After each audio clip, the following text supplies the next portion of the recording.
ಎಲ್ರಿಗೂ ನಮಸ್ಕಾರ. ಎಲ್ರಿಗೂ ಶರಣಾರ್ಥಿ. ಕಾಟೇರ ಟ್ರೈಲರ್ ನೋಡಿದ್ರಿ ನೀವು, ನಿಮಗೆಲ್ಲ ಇಷ್ಟ ಆಗಿದೆ ಅಂತ ಅನ್ಕೋತೀನಿ ನಾನು. ಕಾಟೇರ ಟ್ರೈಲರು ಒಂದಂತೂ ಭಾಳ ಖುಷಿಯಿಂದ ಹೆಮ್ಮೆಯಿಂದ ಹೇಳ್ಕೋತೀನಿ, ಒಂದು ಕನ್ನಡ ನಾಡಿನ ನಮ್ಮ ಸೊಗಡಿನ ಒಂದು ಚಿತ್ರ ಆಗುತ್ತೆ ಇದು. ಹಲವಾರು ನೈಜ ಘಟನೆಗಳನ್ನು ಆಧರಿಸಿ ಮಾಡಿರುವಂಥ ಒಂದು ಸಿನಿಮಾ ಇದು. ಬಹುಶಃ ಅದರಲ್ಲಿ ಒಂದು ಘಟನೆ ಒಂದು ಕರ್ನಾಟಕದ ಒಂದು 3 ಪ್ರಾಂತ್ಯಕ್ಕೆ ತುಂಬ ಹತ್ತಿರವಾಗುತ್ತೆ. ಅದು ಉತ್ತರ ಕರ್ನಾಟಕ ಆಗಿರ್ಬೋದು, ಮಲೆನಾಡು ಪ್ರಾಂತ್ಯ ಆಗಿರ್ಬೋದು, ಅಥವಾ ಮೈಸೂರು ಮಂಡ್ಯ ಪ್ರಾಂತ್ಯ ಆಗಿರ್ಬೋದು, ಹಳೆ ಮೈಸೂರು ನಾವೇನು ಹೇಳ್ತೀವಿ ಆ ಪ್ರಾಂತ್ಯ ಆಗಿರ್ಬೋದು. ತುಂಬ ಅವ್ರಿಗೆ ಹತ್ತಿರವಾಗುವಂಥ ಒಂದು ಘಟನೆ. ಅದು ಬಿಟ್ಟು ಕೂಡ ಒಂದು 2-3 ಘಟನೆಗಳನ್ನ ಈ ಸಿನಿಮಾದಲ್ಲಿ ನೀವು ನೈಜ ಘಟನೆಗಳು ಆಧರಿಸಿರೋದು ಗೊತ್ತಾಗ್ತಾ ಹೋಗುತ್ತೆ ನೀವು ಸಿನಿಮಾ ನೋಡ್ತಾ ನೋಡ್ತಾ. ಇದೇ 29ನೇ ತಾರೀಕು, ಡಿಸೆಂಬರ್ 29ನೇ ತಾರೀಕು ಭಾಳ ಹೆಮ್ಮೆಯಿಂದ ಒಂದು ಕನ್ನಡ ಸಿನಿಮಾ ಬರ್ತಾ ಇದೆ. ನೀವೆಲ್ಲರೂ ಆ ಕನ್ನಡ ಸಿನಿಮಾನ ಗೆಲ್ಲಿಸ್ತೀರಾ ಅನ್ನೋ ನಂಬಿಕೆ ಮೇಲೇ ಆ ಡೇಟಿಗೆ ನಾವು ರಿಲೀಸ್ ಮಾಡ್ತಾ ಇದ್ದೀವಿ.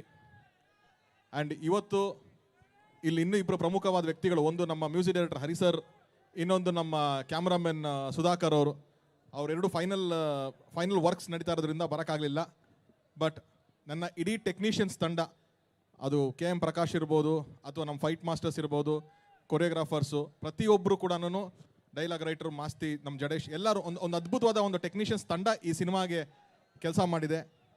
ನಾವು ಪ್ರತಿಯೊಂದು ಸತಿನೂ ನಾನು ಮಾಡಿರೋ 3 ಸಿನಿಮಾ, 3ನೇ ಸಿನಿಮಾ ರಿಲೀಸ್ ಆಗ್ತಾ ಇರೋದು. 3 ಸಿನಿಮಾನೂ ನನಗೆ ದರ್ಶನ್ ಸರ್ ಜೊತೆಗೆ ನಿಂತ್ಕೊಂಡು ನನ್ನ ಕೆರಿಯರ್ನ ಜೊತೆಗೆ ಟ್ರಾವೆಲ್ ಮಾಡ್ಕೊಂಬಂದಿದ್ದಾರೆ.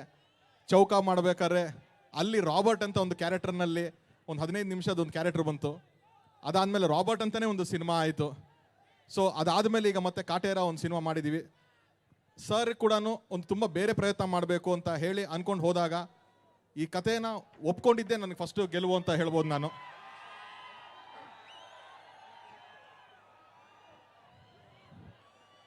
ಸೊ ಈ ಸಿನಿಮಾ ಇವತ್ತು ಹಿಂಗೆ ಆಗಕ್ಕೆ ನೀವು ಟ್ರೈಲರ್ ನೋಡಿದಾಗ ನಾನು ಹೇಳಿದ್ದೆ ಒಂದು ಸರ್ಪ್ರೈಸ್ ಇರುತ್ತೆ ಅಂತ ಅಂದ್ಬಿಟ್ಟು ಅಂತ. ನೀವು ಅದು ಲಾಸ್ಟ್ ಶಾಟ್ ನೋಡಿದ್ರಿ ಸಿನಿಮಾದಲ್ಲಿ ದರ್ಶನ್ ಸರ್ದು. ಇಡೀ ಸಿನಿಮಾದಲ್ಲಿ ನಿಮಗೆ ಈ ಥರ ಹಲವಾರು ಸರ್ಪ್ರೈಸ್ಗಳಿದೆ. ಆ್ಯಂಡ್ ಒಂದಂತೂ ಹೇಳ್ತೀನಿ, ನಾನು ಹಿಂದೆನೂ ಹೇಳಿದ್ದೀನಿ, ಈಗಲೂ ಹೇಳ್ತಾ ಇದ್ದೀನಿ, ದರ್ಶನ್ ಸರ್ ತುಂಬ ಅವ್ರ ಫೈಟ್ಸ್ ಆಗಿರ್ಬೋದು, ಅವ್ರ ಡೈಲಾಗ್ ಡೆಲಿವರಿ ಆಗಿರ್ಬೋದು, ಅಥವಾ ಅವ್ರ ಮ್ಯಾನರಿಸಮ್ ಆಗಿರ್ಬೋದು, ಎಲ್ಲನೂ ಇಷ್ಟಪಡೋವಂಥ ನಾನು. ಯಾಕಂದರೆ ಅವ್ರ ಫಸ್ಟ್ ಫಿಲಮ್ ಕೆರಿಯರಿಂದ ನಾನು ಜೊತೆಗೆ ನೋಡ್ಕೊಂಡು ಬಂದಂಥವನು. ನಾನು ಒಂದು ಫ್ಯಾನ್ ಆಗಿ ಈ ಕಡೆ ಪರದೆ ಹಿಂದೆ ಹಿಂಗೆ ನಿಂತ್ಕೊಂಡು ಅವ್ರನ್ನ ನೋಡಿ ಎಂಜಾಯ್ ಮಾಡಿದಂಥವನು.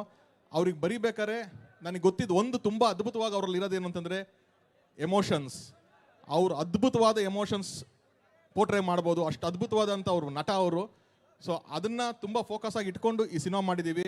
ಒಂದು ಕಮರ್ಷಿಯಲ್ ಹಾಗೂ ಫ್ಯಾಮಿಲಿ ಎರಡನ್ನೂ ಬ್ಲೆಂಡ್ ಆಗಬೇಕು.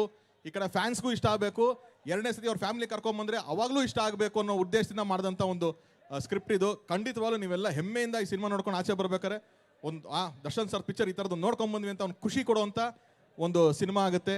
ಆ್ಯಂಡ್ ಈ ಸಿನಿಮಾ ಇಷ್ಟು ಗ್ರ್ಯಾಂಡ್ಯೂರ್ ಆಗಿ ಇಷ್ಟು ಎಲ್ಲ ಆಗಿರೋದಕ್ಕೆ ನಾನು ರಾಕ್ಲೈನ್ ಸರ್ಗೆ ಥ್ಯಾಂಕ್ ಯು ಹೇಳ್ತೀನಿ.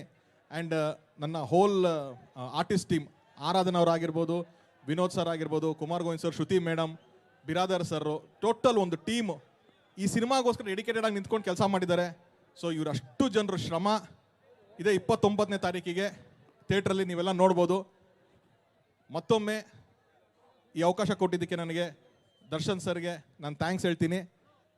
ಇನ್ನೂ ಅವಕಾಶಗಳು ಸಿಕ್ಕರೆ ಇನ್ನೂ ಬೆಟರ್ ಸ್ಕ್ರಿಪ್ಟ್ಗಳು, ಬೆಟರ್ ಯೋಚನೆಗಳನ್ನ ಮಾಡಬೇಕು ಅಂತ ಒಂದು ಅಂದ್ಕೊಂಡಿರೋವಂಥ ನಾನು. So once again thank you bus.